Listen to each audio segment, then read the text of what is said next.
watching the station covering all of the DMV. This is DC News Now.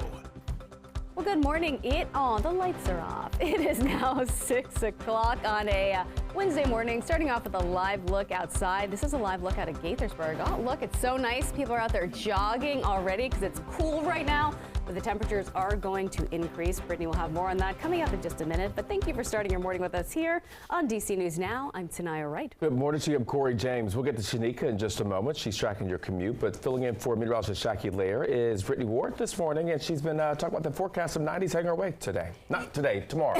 Yeah, I was about to say not We're today. savoring it. Yes, not today. Today's going to be the last gorgeous day out there before we crank up the heat and the humidity. So overall, get outside and enjoy it. Satellite and radar is showing you we did have some passing clouds this morning. That will be the trend as we head through your day today. But high pressure, our good friend, is going to dominate our weather pattern today. That's going to keep us quiet as we head through your day today. We'll start to see more sunshine by this afternoon, but heading out the door right now, temperatures not looking too bad. We're sitting at 62 degrees right now in the nation's capital, lower 50s as you head further off to the north and west, with highs today getting into the 80s. So keep it here. We'll have a full breakdown of that 7-day coming up. Shanika, how's the roads? All right. Good morning, Brittany. Good morning to all of you. We're looking at the Capitol Beltway, which that camera's not working, but you're looking good and clear past 29 on the inner and outer loop. Off of the Beltway, this is actually off of Georgia Avenue and Eastern Avenue, right on the line of Maryland and the district.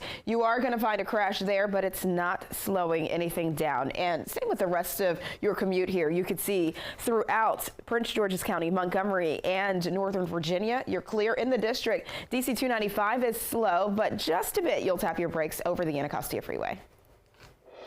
Thank you, Shanika. Your time right now is 6:02. 3 people injured in 2 separate shootings just 20 minutes apart in Northwest D.C. The first shooting happened near Kansas Avenue and Shepherd Street in Petworth. Officers believe this man you see here is linked to that shooting that sent a man to the hospital with critical injuries.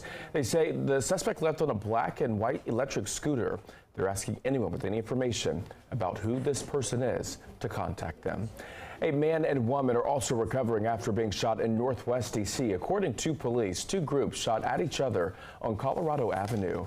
Now, cars in the area had windows that appeared to be shot out, as you can see here. Neighbors nearby reacting to the violence. Around 7 or 9 gunshot. I listened to some for the whoosh, whoosh. Your head got to be on a swivel. If it happened in the daylight, you know it's going to happen at night. Police say they are searching for both groups. Both were reportedly seen taking off down Georgia Avenue. And we have new video this morning showing the deadly triple shooting that happened in District Heights. Now, this happened Monday at the Fresh Market 24/7 convenience store on Marlboro Pike. Now, the video you can see right here behind me, you can see a sedan driving up to the store. 4 suspects jump out and then open fire. Prince George's County Police say the man who died was 19-year-old Anthony Ward III. Ward and 2 others were shot. Investigators believe the shootings were targeted. As of right now, no arrests have been made. In Tacoma Park, police are rolling out their Operation Chill initiative to deter youth crime. They say they're teaming up with 7-Eleven to hand out Slurpee coupons to kids who are behaving. Now, one officer says the program is a good way to engage kids in the community. Program because, especially during the summer months when crime tends to go up a little bit because schools are out. It's rewarding because it's the good side that the people that don't see it. According to Montgomery County Police, the number of children arrested for crimes increased more than 300% between 2022 and 2023. Well, today, Mayor Bowser and D.C. leaders and experts will sit on a panel to discuss ways to revitalize downtown D.C. and bring more people to the city. DC News Now's Jean-Marie Sissay is live this morning in Gallery Place, Chinatown, where the meeting is going to take place. And Jean-Marie, what can people expect? Yeah, good morning. Well, today's panel will really focus on how to build on the Chinatown Gallery community, especially with the recommitment of these 2 sports teams at Capital One Arena. Now, the Revitalized DC plan does include this $500 million pledge that the mayor did pledge to invest in the arena and surrounding neighborhoods. Now, with the Wizards and the Capitals staying at Capital One Arena, the goal is to attract and retain visitors and businesses in the area. And that's why the mayor created the district's Gallery Place and Chinatown Chinatown Task Force back in January. Now, today's discussion, the mayor plans to highlight strategies the district plans to use. They will also discuss new mixed-use activations, live workplay destinations, and strategic investment despite today's economic challenges, and that includes the impact of crime. No matter what happens, we must invest in Gallery Place Chinatown so that it is one of the top cultural and entertainment districts in the nation. Now, today's panel is expected to begin at 9 a.m. For now, reporting in Northwest D.C., I'm Yamarie Sase, DC News Now. Thank you, Marie. Well, D.C. Council members expected to hold their second vote on next year's budget today. The budget will head to the mayor's desk after today's vote. Now, the council is expected to vote on a legislative version of the budget by mid-July. Council members adjusting the budget since Mayor Bowser's proposal. That includes restoring $70 million in funding to early childhood education. The new budget also restores more than $25 million to school budgets. The council's budget would increase property taxes from 85 cents to $1 for properties worth over $2.5 million. And in what some are calling a controversial move, the Montgomery County School Board has approved next year's budget. It is $30 million short, though, of what the school board pushed to receive. Now, to make up for the deficit, Virtual Academy courses will not be offered next year. The program was created during the pandemic, and a lot of students we spoke with say they learned better from home. Now they are worried about what's going to happen next year. Really struggle in person, so them deciding my future, it's really hard. I'm so baffled by the world we live in. We can give money to all this extra crap, but we can't take care of our own kids. It makes no sense. And MCPS also plans to increase class sizes next year. Previously, the school district said budget cuts would lead to teacher layoffs.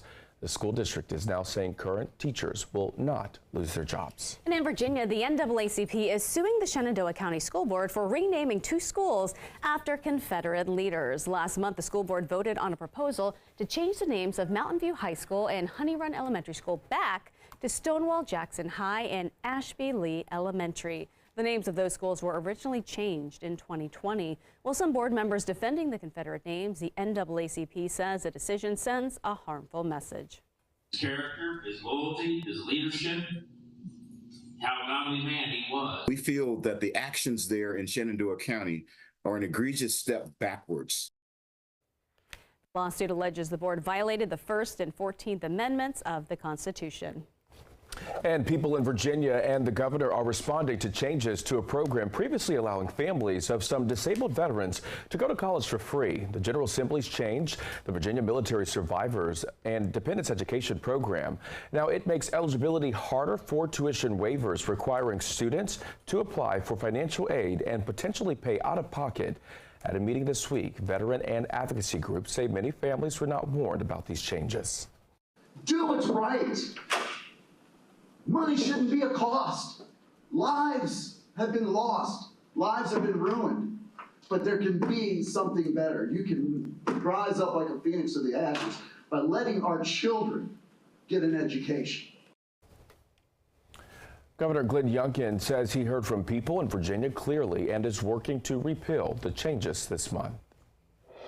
New this morning, Montgomery County Schools highlighting one student's tough path to graduation. Caroline is a 2024 graduate from Churchill High School. Now, normally an upbeat student, she struggled with depression during her first 2 years of high school. Some of her teachers say they saw a drastic change in her behavior. She leaned on family, teachers, and counselors to develop sustainable resources. For her, that included therapy and track. Those resources helped her thrive during her junior and senior years. Concerned me to see such a drastic change in what I saw as this bright light of a student that was starting to dim. Track was really fundamental in grounding me. It cleared my mind completely. It took all the stress and kind of like drained it out. And then when I was done running, I was just in a great mood. She hopes to advocate for mental health issues as she heads to college at Johns Hopkins. She wants to become either a psychologist, therapist, or a social worker. All right.